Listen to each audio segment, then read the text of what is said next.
In 1897, Boston opened the first subway in America. The city called it progress. Newspapers reported triumph. But thousands stood at the entrance, looked down the stairs, turned around. They were not ready to go underground. In the early 1890s, Boston had a problem. Every day, 200,000 people arrived in the center of the city. Streetcar conductors worked 12-hour shifts. They could barely move through downtown. Pedestrians crossed between the cars. Horse-drawn wagons blocked intersections. Delivery carts sat idle for hours. The city was choking. In 1895, a fire broke out downtown. Fire engines could not reach the building. The streetcars blocked them. People died. Engineers proposed a solution: build a tunnel beneath Tremont Street, run the streetcars underground, clear the surface. City officials debated. Some called it dangerous, others said it was unnecessary.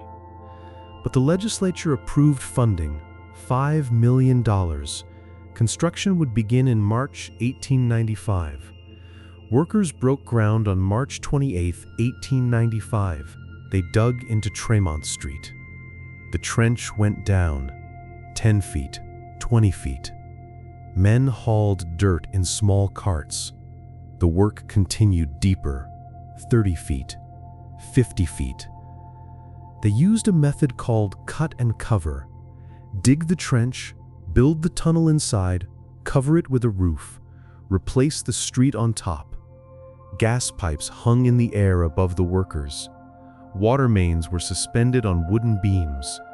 One mistake could flood the tunnel or cause an explosion.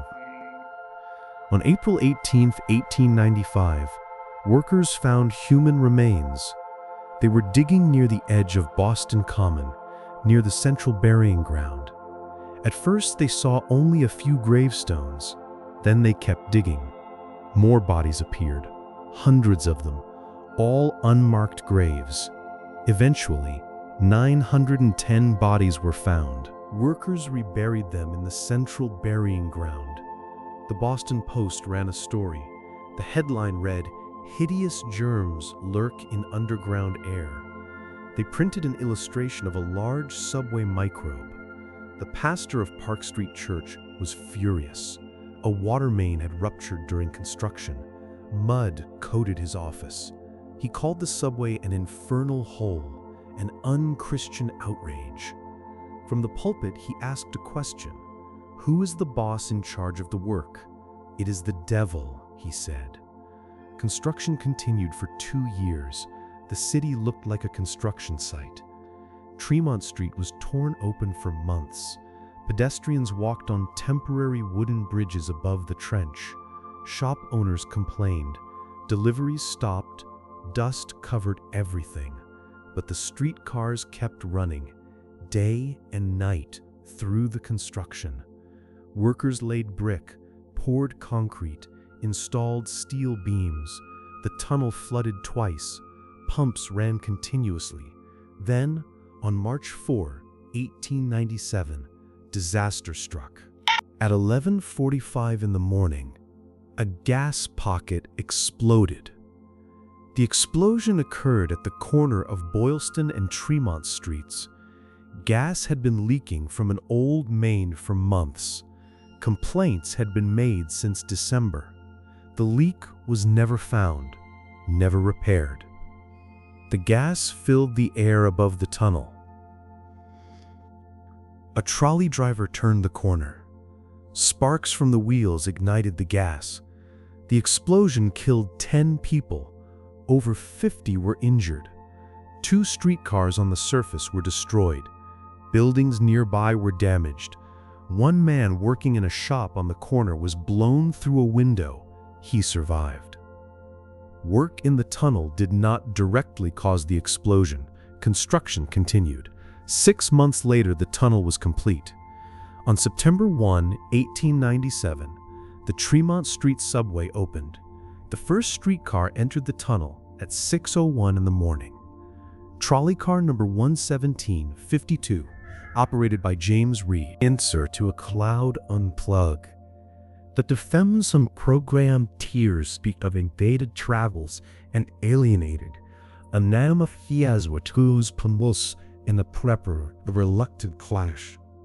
3 minutes later, the car arrived at Park Street. The doors opened. Passengers stepped off, unharmed. By midnight, over 100,000 people had ridden the subway. The fare was 5 cents. The trip took 3 minutes. Above ground, the same distance took much longer. Speed overcame fear. Within days, Tremont Street above was clear. The streetcars no longer jammed the surface. Traffic moved. The Boston Globe reported success. Nearly everything went as smooth as the proverbial clockwork. The best part was the ease and speed. The hitherto snail-like electrics now glide through the underground passage. But not everyone was convinced. Many riders described the experience as terrifying. The descent into darkness, the smell of damp air and electricity. The tunnel allowed a 40% increase in streetcar traffic through downtown. The system worked. The rest of the tunnel opened in 1898. By the end of that year, the subway had carried 50 million passengers. The entire project cost $4 million. The city paid for it with no state or federal funds. Other cities took notice. New York began planning, then Philadelphia, then Chicago. Within 20 years, every major American city had studied Boston's tunnel. Most built their own. The workers who dug the tunnel moved on. Some went to New York. Others stayed in Boston for the extensions. One foreman who worked the original Tremont Tunnel retired years later. He never rode the subway, not once. He had seen enough of what was underneath. Today, the Tremont Street subway still operates. It is the oldest subway tunnel in North America. Over 1 million people ride through it daily as part of the MBTA system. Most do not know its history. Few think about the fact that they are underground. The fear is gone. The tunnel is normal. Park Street and Boylston stations still stand. They opened in 1897. They have never closed. Tremont Street above looks nothing like 1895 house. The trench is buried. The wooden bridges are gone. But the tunnel remains exactly where it was built. Boston went underground first. America followed. The question was never if. The question was when. The answer was 3 minutes.